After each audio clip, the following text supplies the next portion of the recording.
Bring in Jeff Van Gundy, who did his usual outstanding job on the NBA Finals with Mark Jackson and Mike Breen, and he's nice enough to join us the day after. Jeff, it's Michael and Don. How are you? Good. How are you guys doing? We're doing all right. So what happened? I know what you said at the end when they had the postmortem with you and Mike and Mark, that the better team won. But did you think that they were this much better before the series began? Well, I thought they were significantly better. I think they won 8 more games in the regular season, playing no one over 30 minutes in a much, much more challenging conference.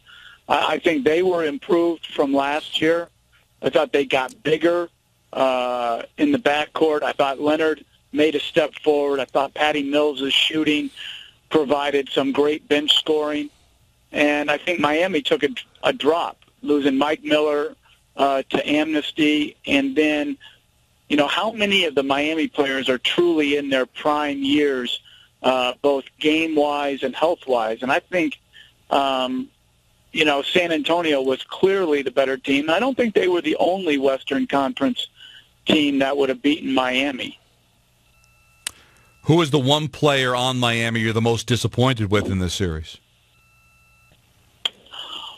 Well, I think they always need Chalmers to play well. Remember back last year, Game 6 and 7, Chalmers arguably outplayed Tony Parker. And in the deciding game this year, he doesn't get in until the second half, doesn't start, didn't play well in the previous 4 games. So it's hard to – you don't want to put too much on him, but Miami is significantly better when Chalmers is giving them solid, steady point guard play. Does this team have to be torn apart? Because I was just said earlier, I don't know if you agree with me or not, if they don't do anything, they could still win the Eastern Conference and get to the finals. But in order to beat a Western Conference team, do they have to tear this up? Well, again, I think you're right. I think they'll be the favorite if they just come back with who they have, the core of their team this year. They'd be the favorite in the Eastern Conference. I don't think it would be a sure thing. I think Chicago, if they can make some right moves, could be right back in there with the health of Rose as a big question mark. But I agree. I just don't see them beating the Western Conference champion if they just get a little bit older and stay the same. And it's amazing. We're guilty of it. It comes up constantly whenever basketball's talked about. It's more about what went wrong with Miami than what's great about the San Antonio Spurs. And it's amazing to me, outside of those dynasty teams, because I think they're the first team to win 5 titles without winning back-to-back, to go 7 years between titles but still be a relevant team when everybody believes that the window is closed. How do they keep doing it? And, Jeff, is it just a foregone conclusion that this is it for this group? Well, you're right. They've had this elongated dynasty. 17 years, 50 wins or better.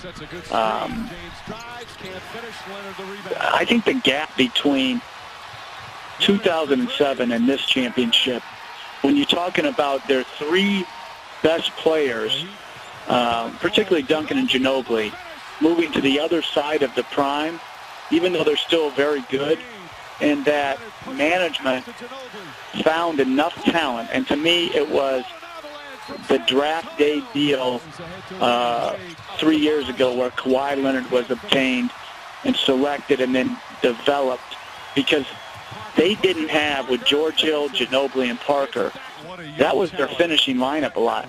They had no size. They had nobody at the small forward position. Now, obviously, Kawhi Leonard, big. He can compete at the 3 defensively. He's got a developing offensive game. To me, that deal right there vaulted them from staying pretty good for a long time to getting back into championship contention and then finally finishing it off this year.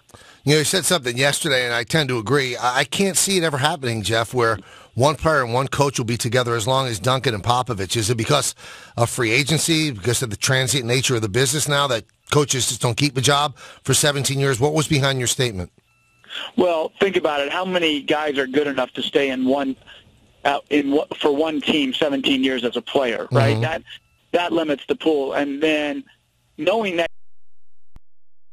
17 years, what management ownership grouping is going to keep the same coach for that long during the years that end in disappointment. So I give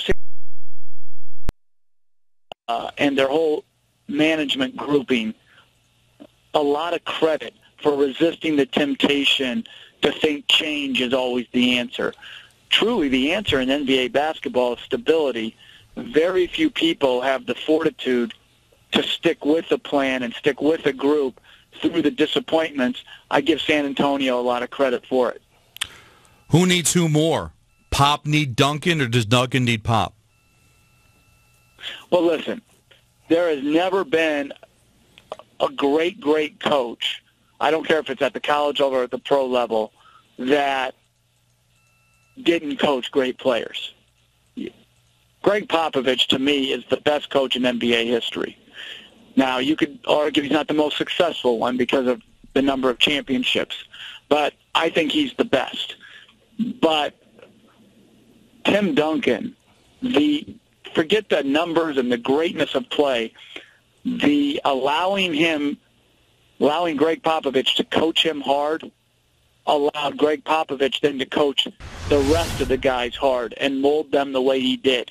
If Duncan is one of those sorts that rolls his eyes and refuses to be coached, they could never have attained the greatness that they did, even if Tim Duncan put up exactly the same numbers.